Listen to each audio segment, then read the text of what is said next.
pertanyaan pasti dari keluarga kayak, loh sayang, ibaratnya yang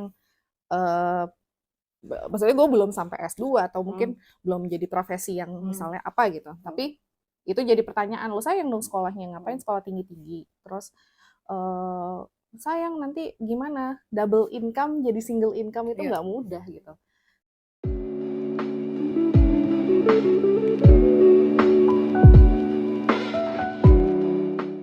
Assalamualaikum warahmatullahi wabarakatuh. Selamat datang di Woman in Charge. Kali ini adalah episode keempat. Udah 4 aja ya, padahal kayaknya kemarin tuh baru dicanangkan, dipikirkan. Nah, kita ditemenin sama Nisa Tetsu ya. Ini teman lama gue juga dan kita udah kenal lama.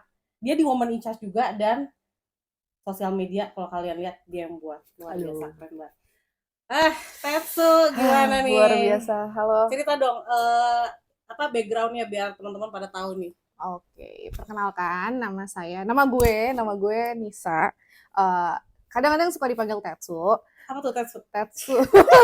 Jadi ceritanya adalah, jadi di sekolah gue banyak banget dulu yang namanya Nisa. Di kelas itu sampai 3. Akhirnya karena dulu gue sangat-sangat ngefans sama Larkensil, ada basisnya namanya Tetsu. Jadi gue kayak kalau nulis kontak dulu kan kita zaman-zamannya pas masih kecil tuh nulis kontak Nisa, misalnya kelas A gitu, Nisa kelas B gitu. Gue nulis itu Nisa Tetsu. Akhirnya lama-lama gara-gara kepanjangan akhirnya dipanggillah Tetsu. Sampai gue kuliah tuh masih dipanggil Tetsu. Sampai ada beberapa temen kerja gue pun tahu kalau nama gue Tetsu. Dan akhirnya melekat lah sampai sekarang. Sampai punya anak juga dipanggilnya Tetsu ya, jadi nggak apa-apa. Iya gitu. Nah ini berarti kan tadi dibilang ibu rumah tangga. Kenapa memutuskan jadi ibu rumah tangga? Oke, pertama memang gue bekerja di salah satu company. Abis lulus gue kuliah langsung kerja di company. Terus abis itu gue menikah. Gue termasuk menikahnya mudanya. Company-nya dalam bidang apa nih?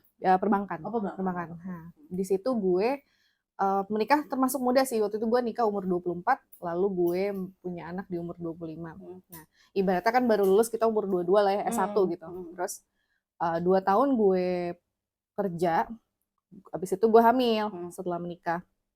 Terus habis itu saat gue perjalanan lagi hamil itu, gue agak ada kayak kegelisahan gitu, kayak ada panik-panik. Biasalah milenial anxiety ya, apa-apa anxiety gitu. Jadinya kayak, aduh gimana ya. Sedangkan gue tidak berpengalaman untuk menghandle anak kecil, karena gue anak terakhir gitu. Terus galau-galau, kayak aduh gimana ya, nanti gimana gue jadi seorang ibu, apakah bisa gitu. Terus nanti gimana next-nya, apakah gue harus bekerja lagi, atau nanti anak gue siapa yang ngejagain anak gue gitu. Nah, lalu akhirnya di gue kehamilan ke 7 bulan, akhirnya gue berdiskusi sama suami, memutuskan, oke deh, kayaknya memang gue harus kerja di ranah domestik, yaitu jadi ibu rumah tangga. Nah, di situ alot juga lumayan. Nah, itu akhirnya gue berhenti jadi ibu rumah tangga, fokus mempersiapkan 2 bulan kemudian gue jadi ibu gitu. Karena memang ibaratnya masa lalu gue adalah gue sangat-sangat selfish, misalnya gue tidak terlalu memperhatikan sekitar, kurang peka segala macam. Gimana kalau mau jadi seorang ibu tapi lo nggak peka gitu. Betul. Jadi gue benar-benar prepare. Akhirnya gue sebelum punya anak gue harus banyak-banyak datang seminar, terus banyak baca buku segala macam. Terus baru terpikir, tapi apakah bisa gue membagi waktu itu? Jujur gue dulu adalah orang yang time managementnya jelek. Apa gue bisa membagi waktunya, apakah bisa membagi emosinya, gue tidak membawa pekerjaan ke rumah atau membawa pekerjaan rumah ke kantor gitu. Ya akhirnya bener-bener kayak yaudah deh memang di rumah gitu. Berlanjut sampai di pernikahan mau ke-7 nih, ke-7 tahun. Jadi kayak memang di sini adalah role yang paling cocok untuk gue, dan bisa membersamai anak dan suami gue seperti itu. Akhirnya gue jadi ibu rumah tangga. Panjang ya Bun. Gitu. Apa Bun, jadi sekarang merasa jadi ibu rumah tangga itu adalah the best decision of your life dong? Betul, dan gak nyesel sama sekali ya. Nah jadi ibu rumah tangga itu kan polemiknya banyak banget ya. Iya, benar-benar. Challenge-nya apa aja sih? Challenge-nya yang pertama, pertanyaan pasti dari keluarga. Kayak, loh sayang, ibaratnya yang maksudnya gue belum sampai S2 atau mungkin belum jadi profesi yang misalnya apa gitu. Tapi itu jadi pertanyaan, lo sayang dong sekolahnya, ngapain sekolah tinggi-tinggi. Terus sayang nanti gimana double income jadi single income itu nggak mudah gitu. Kayak biasa kita dengan double income, dengan pola hidup kita, dengan kita dengan apa-apa serba mahal ya sekarang, terus tiba-tiba single income. Itu juga jadi pertanyaan, gimana nanti gini. Itu challenge-nya memang kadang-kadang dari orang terdekat, keluarga sendiri gitu. Pertanyaan-pertanyaan itu yang kadang-kadang, nah tapi akhirnya balik lagi ke tujuan awalnya gitu. Akhirnya dengan kalau misalnya ada permasalahan kayak gitu, misalnya ada omongan-omongan dari luar apa, ya diskusiin lah kayak aku ngerasa gak nyaman gini. Ya udah, mereka nggak tahu apa di kondisi kita gitu. Betul. Kita diskusi sama partner kan.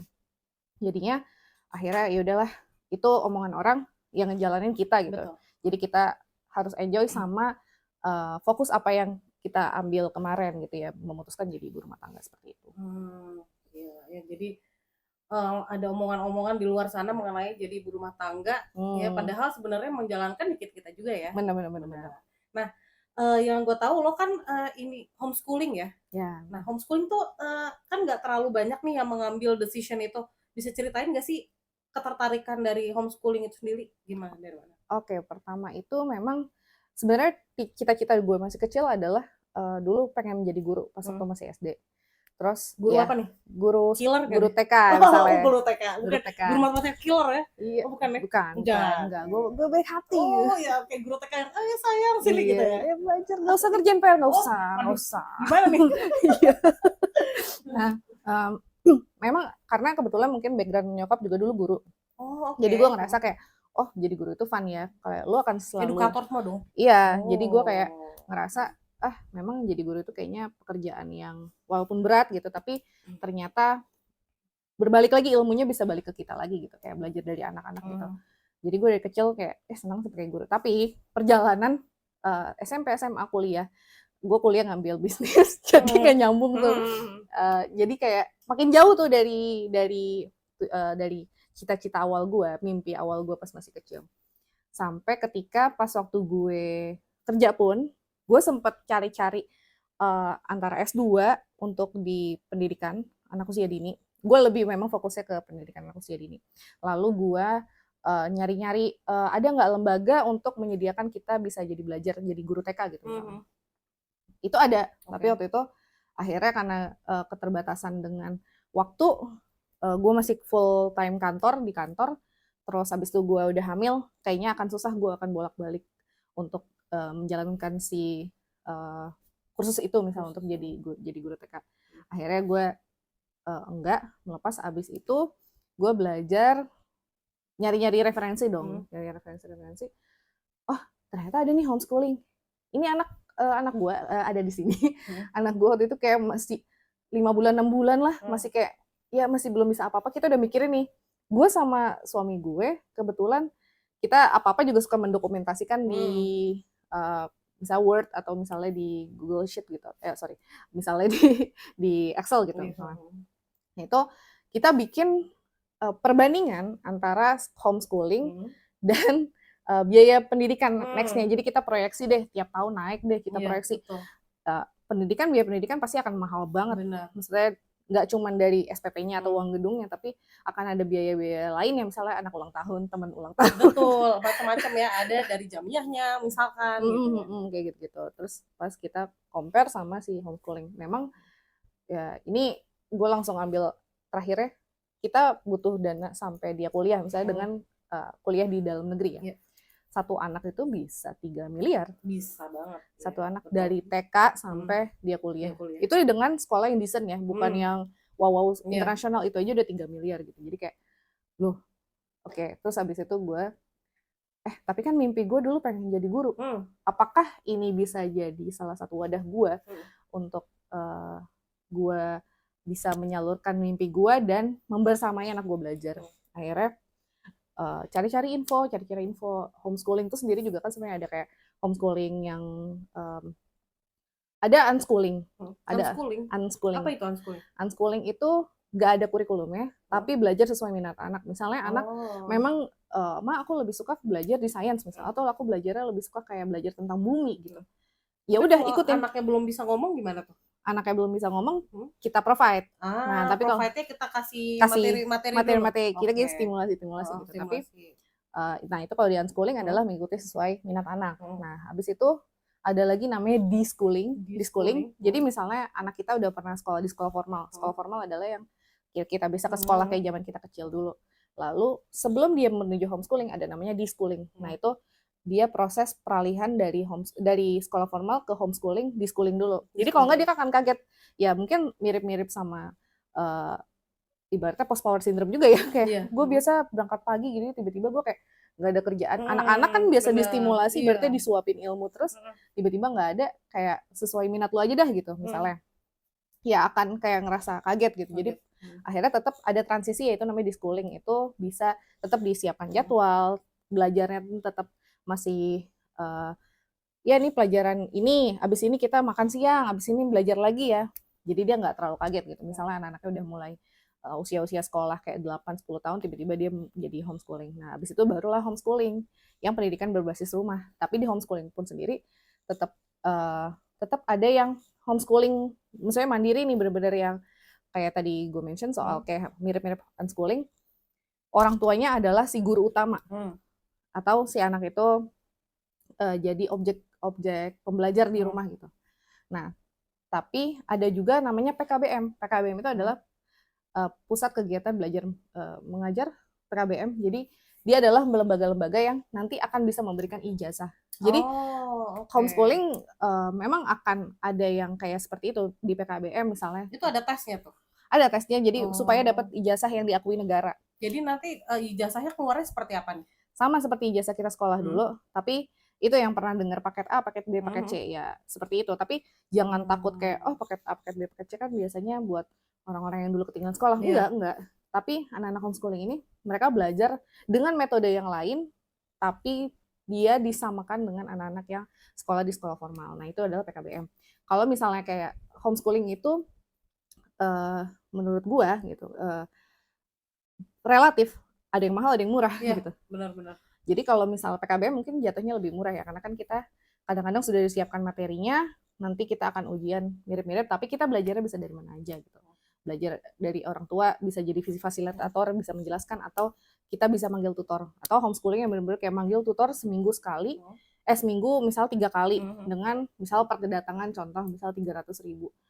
Kalau kita pikir-pikir secara matematika, memang kadang-kadang wah tetap lebih mahal dari sekolah formal dong ujung-ujungnya. Kayak anak kita misalnya dengan sekolah 2 juta sebulan, kegiatannya banyak udah sama ekskul segala macam, tapi ini seminggu 900.000 misalnya, seminggu 900.000, tapi belum yang lain-lain. Akhirnya itu balik lagi, kadang-kadang relatif, tergantung si kita sama si anak butuhnya sebenarnya apa kayak gitu. Jadi lebih sesuai kebutuhan aja sih kayak gitu. Nah terus gimana awal mula lo bilang sama anak lo nih, nah kamu ini ya homeschooling ya, kamu nggak akan sekolah di tempat biasa anak-anak. Itu gimana kamu lo bilangnya? Karena kan pasti nanti dia ada, nggak tahu ya, mungkin anak kecil mikir apa-apa gitu. Memang kadang-kadang kita nggak bisa meremehkan anak kecil juga. Ngomong sama anak kecil kadang-kadang ternyata dia bisa pikirannya kayak orang dewasa juga gitu. Betul. Kayak kita mungkin akan ngejelasin dengan bahasa kita ke partner misalnya, kita gini-gini ya akan lebih mudah. Tapi kalau ke anak, dia akan ada pemikiran-pemikiran, loh kenapa aku tidak sekolah seperti sepupuku, atau kenapa aku tidak sekolah seperti teman-temanku gitu.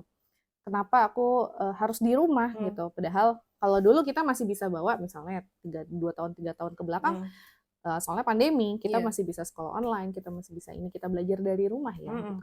Tapi kalau sekarang gini, kita mau kamu enjoy menjalankan belajar, pengalaman dari papa dan mama. Jadi gue harus jelaskan dulu, pengalaman dari papa dan mama, kita belajar jadinya seperti robot, disuapin ilmu, dan kita pengen kamu tetap ada spark untuk pengen tahu segala macam. Makanya kita memilihkan kamu untuk homeschooling. Kamu akan tetap bisa ketemu teman-teman karena akan ada satu tempat misalnya untuk kumpul-kumpul si anak-anak homeschooling ini gitu. Tapi kamu juga bisa diikutkan ke kegiatan misalnya after school programnya, misalnya kayak mengaji atau apa yang rame-rame sama teman. Jadi kamu tetap bisa ketemu teman. Tapi kamu tidak harus ke sekolah setiap pagi, bangun pagi, atau menjalankan kegiatan sekolah rutinitas yang seperti teman-teman yang lain gitu. Nah, itu harus dijelaskan runut gitu ke anaknya. Oh, oke. Nah, setelah dia akhirnya mencoba 2 bulan, 3 bulan gitu. Dia baru sadar, gimana kamu enjoy nggak ini? Iya enak mah. Malah dia ibaratnya kalau anak homeschooling nggak ada waktu belajar kayak oke, dari jam 7 sampai jam 3. Nanti tiba-tiba jam 9 malam, mah sebelum tidur nih, mah besok kita ini yuk belajar bikin ini yuk gini gini gini. Jadi kayak atau misal tiba-tiba jam 8 malam ngide ngerjain worksheet. Jadi kayak Waduh, luar biasa ya. atau tiba-tiba bikin prakarya jam hari Minggu lagi kita lagi santai biasanya tiba-tiba dia bikin apa. Jadi kayak spark itu yang gue nggak mau hilang. Kalau dia sekolah formal, takutnya dia akan lelah. Gue sampai rumah gue butuh tidur, gue butuh istirahat, gue butuh relax. Sedangkan kalau kayak gini waktu lo akan lebih fleksibel, lo bisa belajar dari mana aja. Nah, yang dijual adalah ke anak-anak adalah kamu field tripnya bisa lebih sering gitu. Jadi kayak ya kamu mau kemana? Mau belajar apa? Yuk kita ke museum ini. Kamu mau belajar apa? Kita nggak punya buku ini. Ayo kita ke perpustakaan. Jadi dia akan kayak, oh iya, yang penting gue jalan-jalan. Kalau anak kecil masih pikirannya kayak gue bisa belajar tanpa gue ngerasa ada pressure gitu. Jadi yang penting support dari orang tuanya ya. Maksudnya nggak cuma ibunya tapi bapaknya juga ya, bareng-bareng. Jadi satu keluarga harus support yang namanya program ini ya. Benar. Karena kan nggak mungkin kalau lo doang ya tanpa suami juga. Benar. Wow, jadi harus bareng-bareng nih kerjasama. Iya benar-benar kerjasama banget antara bapak ibu dan kalau misalnya ada keluarga yang di rumah ya misalnya neneknya atau kakeknya gitu, ya kita juga harus jelaskan dengan panjang lebar kayak memang seperti ini. Jadi tolong dipahami dan tolong juga disupport anaknya. Jadi anaknya tetap memiliki environment buat belajar tuh nyaman di rumah seperti itu. Nah, pertanyaan paling penting nih dari lo nya, gimana sih caranya supaya bisa sabar ya? Apalagi kan sebagai guru, ibu dan juga guru. Anak tuh melihat lo tuh dua role-nya berarti, ibu dan guru. Gimana caranya supaya lo bisa sabar? Misalkan anaknya lagi nggak mau belajar atau anaknya lagi nggak mau lagi bete atau gimana? Itu ada nggak sih? Ada. Dulu awal-awal gue mencoba menggunakan kayak oke, sekarang kita belajar ini. Kalau belajar misalnya difokuskan kita clear dulu areanya misalnya bermain. Kalau misalnya kamu mau makan biasanya di sini. Sekarang kalau belajar di sini ya. Jadi kamu akan ngerasa alokasikan. Nah, sekarang kita jadi kayak ibaratnya main kita main sekolah-sekolahan dulu ya. Approach pertama ya kayak main sekolah-sekolahan dulu ya. Gue harus pakai blazer. Oh, oke. Jadi sampai sekarang nih. Walaupun dalamnya daster, Bun. Jadi daster / blazer. Dengan rambutnya ul-ulan itu sisir-sisir dikit. Gitu. Terus siapkan dia pakai tas. Jadi dia ngerasa lingkungan kelasnya tuh ada ya? Di area rumah tertentu. Iya. Jadi dia akan ngerasa kayak emak gue lagi jadi guru nih. Beda nih. Gak bisa dia kayak capek mah nggak bisa karena manggil tetap mama nggak saat lagi proses belajar mengajar? No. Oh tidak. Manggilnya apa? Bu guru ya. Oh, aduh menarik banget nih. Jadi benar-benar udah kayak role play ya? Iya. Tapi benar-benar belajar. Belajarnya walaupun ya memang kita tahu misalnya anak usia dulu dia awal-awal kayak 2 tahun 3 tahun belajar ya rentang konsentrasinya dikali 3 aja. Misalnya anak umur 2 dikali 3 6. Ya kayak gitu. Misalnya anak umur 5 rentang konsentrasinya dia akan 15 menit. 15 menit. Ya siapkan. Jadi ya harus siap-siap sili-sili di depan anak sih. Ayo kita gerak-gerak dulu yuk gitu. Kita nyanyi dulu, pasang lagu, icebreaker dulu ya. Icebreaker gitu. Sama persis kayak kita lagi di sekolah tapi kita bawa itu di rumah dan bisa di mana aja. Maksudnya kayak yaudah sekarang kita belajarnya di sport center yuk. Ayo kayak gitu. Jadi anaknya juga nggak ngerasa bosan di rumah doang, ngelihatnya dinding-dinding doang gitu. Jadi kayak gitu, tapi tetap kitanya harus berubah switch dan cara nada ngomongnya harus beda sama kita. Jadi nggak kayak biasa ngomong sama anak. Ayo bersin ini enggak kayak gitu. Jadi harus yang kayak guru yang artikulasinya harus jelas, terus fokus matanya benar-benar kayak ya terus eye smile kayak ayo gitu. Jadi dia akan tahu immerse gitu kayak gue lagi di sekolah nih kayak gitu. Dan tapi balik lagi ya maksudnya cocok-cocokan juga di anak gitu. Kebetulan anak gue cocok untuk dengan metode seperti itu. Jadi memang pembagian role-nya memang harus dibentuk sedemikian rupa kayak lu cosplay dulu jadi guru gitu. Betul. Jadi harus dicoba dulu kali ya antara anak dengan ibu misalnya sebagai edukatornya ya. Nah, terus lo ada pernah stres nggak? Kayak aduh gimana sih nih supaya anak gue sampai pasti ada tingkatan kan? Nah, itu gimana tuh? gue mikirnya gini, kalau misalnya anak belum bisa sekarang nggak apa-apa. Oke. Contoh, karena awal dulu sebelum jadi gue sekarang, oh ya, gue mau cerita sedikit. Sebelum gue akhirnya sekarang anak gue udah usia mau 6 tahun, dulu 2 sampai 4 tahun sampai 5 tahun itu dia homeschooling mandiri dengan semua gue provide materi, pembelajaran, kurikulum dari gue gitu, bukan dari. Nah, setelah umur 6 tahun ini dia baru ikut ke PKBM karena mengingat dia tetap akan butuh jasa FTK atau apa. Jadi gue kayak oke, kita sign up ke situ. Nah, tapi yang selama dari umur 2 tahun sampai 4 tahun itu memang kadang-kadang suka ada, oh kok dia nggak bisa-bisa sih nulisnya, kenapa nulisnya misalnya angka ya, kadang-kadang anak nulis 3 itu misalnya biasanya begini, Ya, dia kebalik jadi kebalik B ya. jadi kayak Iya, B, kayak B ya. kayak gitu-gitu. Jadi nah itu yang kayak gitu, oke nggak sekarang, tapi kita coba lagi besok. Nah itu yang kadang-kadang kayak pikiran, lu jangan-jangan anak gue ada apa-apa nih, apa mungkin ada Benar-benar. kebutuhan khusus nih gitu-gitu. Jadi kayak gitu-gitu. Nah itu sebenarnya yang bikin kayak kepikiran overthinking aja sih, yang bikin gue akhirnya jadi stres. Tapi lo ada manage stress gak? Maksudnya dari hal-hal yang pasti kan akan ada challenge yang datang saat homeschooling kan, apapun itu ya. Itu lo ada gak sih cara untuk memanage stress lo ketika lo harus mengajar, lo harus jadi ibu, lo harus jadi istri, itu ada gak? Iya, pembagian peran di rumah itu yang memang agak berat sih. Manage-nya adalah kalau memang udah lagi nggak sanggup nih, maksudnya kita nggak selalu prime kan kondisinya. Kalau emang nggak bisa, ya help gitu, ngomong ke partner atau apa. Terus kalau misalnya partner udah bisa mengakomodir, oke, gue dulu nih yang pegang si anaknya.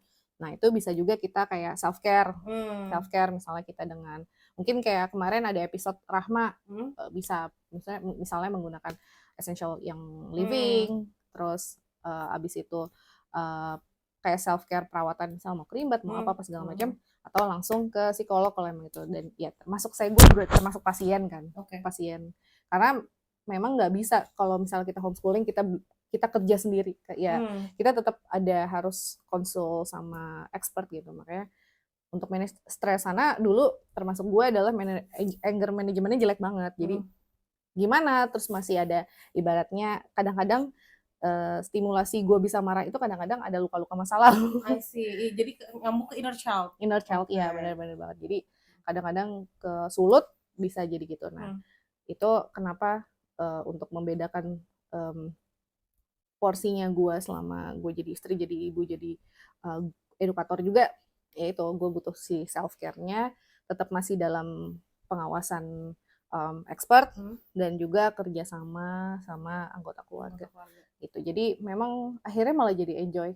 Kalau capek bilang sama anaknya, anak itu emang enak banget buat di briefing kayak, mama lagi capek. Karena anak main ayo main. Iya, apalagi anak gue anak tunggal. Jadi kadang-kadang nggak bisa entertain sesama anak. Iya. Jadi kita lah entertainernya si anak kan. Jadi kitanya harus menyiapkan kayak ayo kita main ini, atau harus ngikutin. Ya udah sekarang misalnya dia yang mimpin nih, dia ngelit. Ya udah kita ikutin di alurnya main apa. Tapi nggak selalu kita lagi kondisi pengen main kan, kadang capek nih habis ngerjain kerjaan rumah. Gue nggak ada asisten rumah tangga gue paling seminggu 2 kali dan itu pulang. Jadi kayak otomatis kita yang sebagai anggota keluarga untuk ngurusin rumah gitu. Nah, jadi ya itu kayak butuh banget ngomong ke anak, kalau lagi capek bilang capek. Oke, tapi kita kasih tetap, mama butuh waktu 30 menit 1 jam ya, tapi kita komit dengan waktu yang kita minta ke anak kita untuk supaya kita bisa istirahat, habis itu bisa prime lagi, bisa enak lagi buat nemenin dia belajar dan bermain seperti itu. Nah, untuk homeschooling, untuk penjadwalannya lo buat sendiri. Itu sekolahnya dari Senin sampai Jumat atau gimana tuh porsinya? Kalau misalnya contohnya di case gue, pas yang sebelum dia masuk ke PKBM, dia jadwalnya gue bikin pokoknya setiap 1 hari ada stimulasinya entah dari motorik, sensorik. Jadi paling nggak dalam seminggu ada olahraga minimal 3 kali, terus ada belajar ngajinya juga ada 2 kali 3 kali, terus belajar ngerjain apa kayak literasi, numerasi, science itu paling nggak diselip-selipin setiap ininya. Jadi stimulasinya pasti tentunya bertema itu kayak gitu.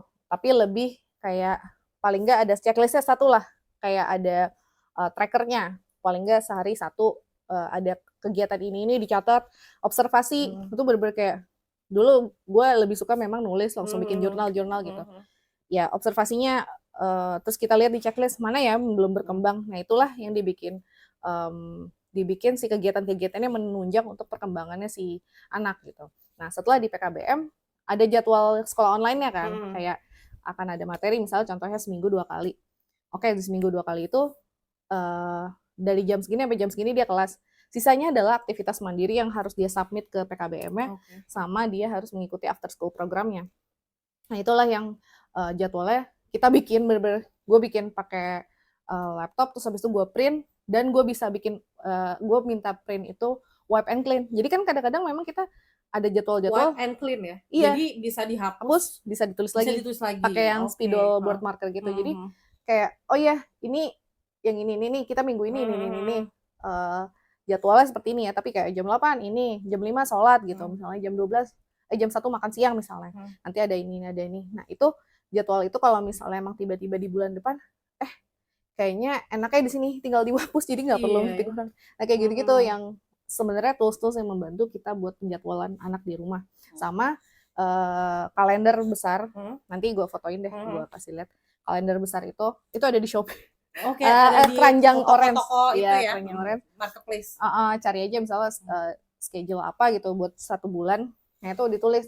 Oh, di sini ada misalnya mau meet up sama siapa gitu, kayak di sini kita berenang ya, di sini apa. Jadi kayak anak udah biasa walaupun dia misalnya belum bisa baca, tapi kayak ini bacanya apa mah? Ternyata jadi stimulasi buat dia bisa baca juga. Dan dia juga akan tertarik, "Mah kayaknya mau tulis anak gue namanya Kang Ina. Mau tulis ya di tanggal segini kayaknya mau ini." Oh yaudah ayo tulis. Jadi dia juga udah terbiasa ngikutin timetable gitu. Nah, ini nyambung juga ke yang penasaran dan pengen cobain homeschooling nih. Kira-kira preparation-nya apa dan mulai dari kitanya sendiri yang harus disiapkan apa? Oke, kalau preparation-nya dari kitanya konsul dulu sama psikolog. Jadi cari psikolog dulu ya. Cari psikolog pertama. Terus bikin visi misi keluarga. Bener-bener diketik. Udah kayak perusahaan ya? Iya, bener-bener visi misi keluarga kayak ini bocoran ya, visi keluarga kami adalah kami pengen belajar bersama-sama, berkembang bersama-sama untuk mencapai surga Allah. Amin. Nah, itu visi besarnya nih. Misinya apa saja? Tapi kita pengen sama-sama. Nah, sama-sama itu kata kuncinya adalah bonding kan. Emang kita bertiga udah kayak bahasanya apa ya? Ya pokoknya kita tuh bertiga tuh deket banget bener-bener kayak ul-ulan selalu mau yang satu lagi ngapain tuh pasti kita nempel-nempel bener-bener bertiga tuh bener ul-ulan. Jadi ternyata homeschooling ini bisa membantu kita menjalankan si misi-misi kita itu. Nah, itu pertama ke psikolog, kedua tentukan visi misi keluarga. Karena ini yang bikin jadi strong why-nya lah ibaratnya kenapa gue kayak pondasi ya. Pondasinya kenapa gue mau ngambil homeschooling. Terus yang ketiga cari tahu dulu si anaknya. Kalau homeschooling, kalau misal ke psikolog kan bisa orang tua dan anaknya kan. Cari tahu anaknya. Anaknya adalah anak yang memang aku suka dengan kegiatan yang runut dan juga ujian-ujian segala macam. Itu anaknya mungkin lebih cocok sekolah formal. Jangan dipaksa juga. Tapi anaknya misalnya yang tipikalnya kalau misalnya contohnya kalau anak-anak yang di kelas dianggapnya biang onar gitu, atau yang dianggapnya terlalu aktif, atau misalnya aduh dia nggak bisa fokus bun, misalnya gurunya seperti itu, mungkin bisa dicoba untuk ke homeschooling gitu. Mungkin dia cocoknya di situ belajar sesuai jadi minat. Jadi lebih fokus one on one gitu ya? Iya, sesinya. Lebih minat sesuai minat dia, tanpa ada pressure atau kayak batasan-batasan yang harus begini, harus kalau di kelas tuh seperti ini, tidak bisa kamu aur-auran misalnya di kelas kayak gitu. Ya itu sih. Jadi ke psikolog, ke expert, tentukan visi misi keluarga, dilihat dulu anaknya cocok apa tidak. 4, bekali dirinya. Itu dari buku-buku, dari seminar, dari ngobrol sama sesama, misalnya kita punya teman guru gitu, kita banyak ngobrol juga karena sekarang dunia pendidikan apa sih sekarang dengan kurikulum misalnya Merdeka Belajar gitu. Kita ngobrol bener-bener sama guru, apa kira-kira bisa nggak ya aku provide di rumah gitu, tools-tools apa saja yang membantu aku nanti untuk mengajarkan di rumah. Nah itu ngobrol sama si gurunya itu sendiri juga, bekali diri dengan Oke. buku-buku, seminar, ngobrol-ngobrol sama guru-guru, dan jangan pernah berhenti belajar. Oke. Nah, rencana lo nih untuk anak lo Kaina berapa lama sih homeschooling? Apakah sampai nanti jenjang paling tinggi atau mentok di apa nih? Uh, Kalau dari gue sama partner, tentu pengennya dia sampai SMA dia tetap homeschooling. Jadi kita akan fleksibel, misalnya tiba-tiba mau pindah ke mana. Karena dulu ada pengalaman kita pindah-pindah gitu. Pernah pindah-pindah, mungkin tahu rasanya repotnya. untuk cari brand. Nah, kalau misalnya memang memungkinkan, memang kalau bisa sampai SMA dan kuliah, misalnya dia mau siap untuk masuk ke dunia bermasyarakat, berarti masuknya udah masuk ke kuliah kan, berarti dia udah ngikutin struktur apa segala macam. Ataupun misalnya dia mau kuliah online di luar negeri pun juga nggak masalah gitu, bisa kan. Tapi kalau memang tiba-tiba ada kebutuhan, aku suka belajar dengan mengikuti guru, atau misal aku suka belajar dengan jadwal datang ke sekolah ketemu teman-teman setiap hari dengan bangun pagi dan lain-lain, ya kita ini lagi, benar nggak? Tapi apakah kamu akan komit dengan ini? Karena kayak there's no turning back gitu loh, kalau misal kamu dari situ. Nggak ada biaya yang harus dipikirkan, terus ada juga harus ada yang dikorbankan, misalnya waktu bermain kamu akan lebih sedikit. Padahal sejatinya anak-anak itu kan memang adalah, cara dia belajar adalah dengan dia bermain gitu. Jadi itu, kalau misalnya memang ada permintaan dari dia, kita harus legowo juga, nggak bisa ngikutin ego kayak, kamu harus homeschooling is fun gitu. Ya nggak bisa juga, tapi kalau ada permintaan seperti itu dari anak dan diminta juga komitmennya dia seperti itu. Jadi disesuaikan sama anaknya ya. Oke, terakhir nih, kira-kira ada nggak sih tips dan trik untuk menjalani homeschooling nih bagi yang mau mencoba? Ya, benar-benar. Tips and triknya apa ya? Kayak lebih pikirin dulu diri sendiri, karena kita si orang tuanya, misalnya ayah atau ibunya, sanggup nggak kira-kira mau nggak berkomitmen di dunia ini gitu. Tipsnya ya sanggup apa enggak ngelihat dirinya sendiri dulu. Yang kedua, jangan lupa self care. Karena tetap untuk waras, untuk healing itu penting ya. Kewarasan itu ya tentunya waktu tidur yang cukup, terus makanan-makanan yang sehat, terus membutuhi membekali diri sendiri dulu. Ibaratnya kalau di pesawat ada oksigen mask. Betul. Pasti kan kita orang tua dulu ya, baru. Kalau misalnya kitanya nggak happy, kitanya ada target, anakku harus seperti anak ini, harus seperti ini, kamu harus dapat Grammy misalnya, ya itu jadinya nggak enjoy, malah jadi kayak ibaratnya apa miniatur si orang tuanya jadi di anak gitu. Jadinya tipsnya adalah tetap kitanya harus waras, karena di situ kita akan lebih lama waktunya sama anak dibanding saat anak bersekolah formal kayak gitu. Dan yang ketiga, tetap update, karena ya kita nggak tahu ya perkembangan kurikulum segala macam. Menurut saya menurut gue perkembangan kurikulum sekarang Merdeka Belajar, gue senang banget sebenarnya, karena benar-benar membebaskan gurunya untuk menggunakan metode apa segala macam, dan dihapuskannya uan itu jadinya anak berkembang sesuai fitrahnya. Bukan karena tuntutan nilai sekian kayak gitu. Iya. Jadi sesuai perkembangan anaknya juga, lebih bisa, apalagi homeschooling ya, maksudnya antara ibu, anak, dan keluarga semua harus koheren semua ya. Benar. Waduh, gila. Ini inspiring banget ya, karena jarang-jarang orang-orang tuh ada yang mau homeschooling karena tahu mungkin dirinya nggak bisa dan belum tentu bisa gitu ya. Jadi banyak banget kita dapat pelajaran nih dari Nisa Tetsu. Aduh, makasih banyak ya udah ceritain, udah jelasin juga soal homeschooling.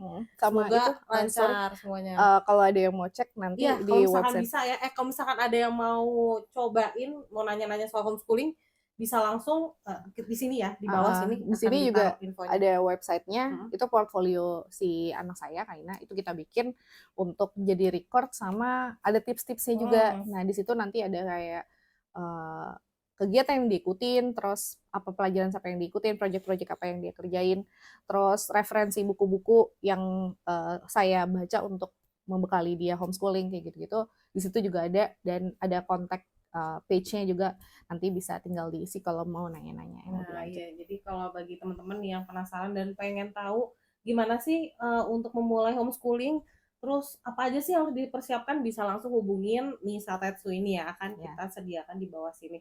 Oke, terima kasih banyak semuanya. Thank you, Manda. Semoga bermanfaat dan memberikan sebuah pencerahan bagi teman-teman yang mungkin, aduh daripada sekolah swasta seperti biasa, kenapa nggak coba homeschooling aja?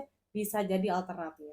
Thank you so much yang udah nonton. Semoga ya bermanfaat dan jangan lupa untuk like, subscribe juga, jangan lupa share ke teman-teman, ke keluarga, dan like dan juga komen di bawah kalau misalnya kalian mau diskusi atau mau cerita di bawah sini, bisa banget langsung. Oke, sampai jumpa di episode berikutnya Woman in Charge. Thank you so much. See you. See Bye-bye. you.